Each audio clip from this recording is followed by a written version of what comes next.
Баршаңызға қайырлы күн, сіздермен бірге Жансая. Бүгін сіздерге өте дәмді, ерекше қатпарлы нанның рецептімен бөлісетін боламын. Ең алдымен таза ыдысымызға тұзымызды, сұйық майымызды, жылы суымызды құйып араластырамыз тұзымыз ерігенше. Еріп болған соң үстінен ұнымызды саламыз.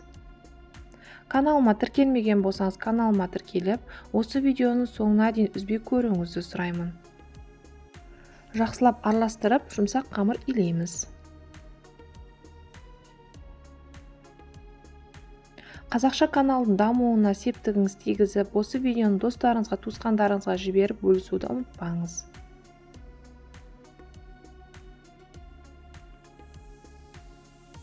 Менің каналымда бұдан да басқа дәмді, жақсы рецепттер бар. Каналыма кіріп өтіп көрсеңіздер болады. Сіздерге ұнайды деген ойдамын. Жарты сағатқа қойып қоямыз. Жарты сағат тұрғаннан кейін 4 бөлікке бөлеміз.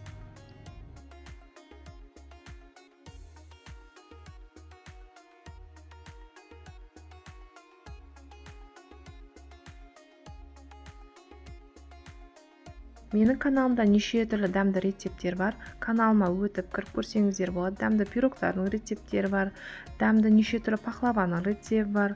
Сонымен қатар манты, ханым, қатпарлы самсалардың рецепттері бар. Қатпарлы нандардың рецепттері бар. Духовкада пісетін неше түрлі дәмді тамақтардың, ыстық салаттардың рецепттері бар.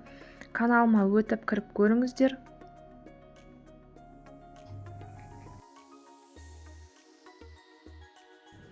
Төртеуін зуалап болған соң қамырымыздың бетін жауып 10 минутқа қойып қоямыз.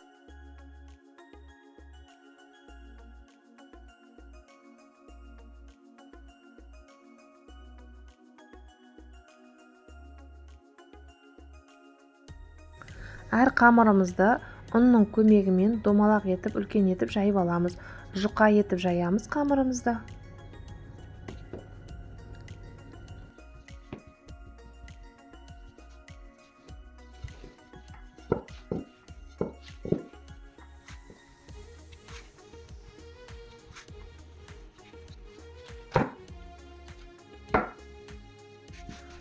Қамырымызды жұқа етіп жайып болған соң, ертіп алған сары майымызды бетіне теп-тегіс етіп жағып шығамыз.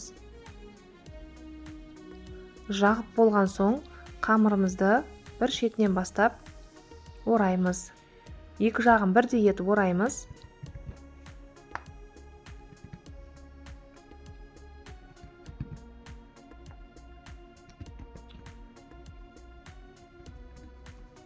Орап болған соң, дәл ортасынан кесеміз. Екі қамыр болды. Енді әрбір қамырымыздың ортасын тағы да кесіп шығамыз. 4 бөлік болады. Рулет секілді етіп орап шығамыз. Бір шетінен бастап. Бірінің үстінен бірін қойып, домалақ етіп орап шығамыз.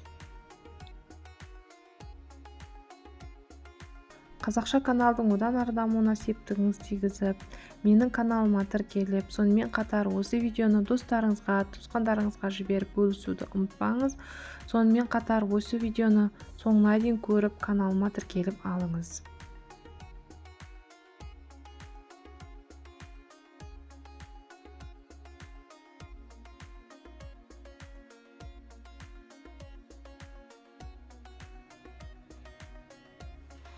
Төрт қамырымызды дәл осылай жайып, дәл осылай орап шығамыз.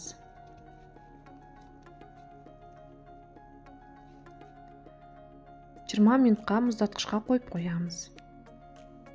20 минут тұрған соң бір-біреулеп алып жаямыз. Мүлдем ұн қолданған жоқпын.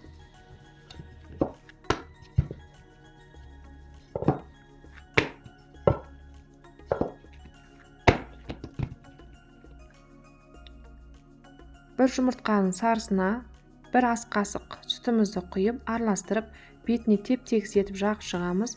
Қызып тұрған пеште пісіріп аламыз.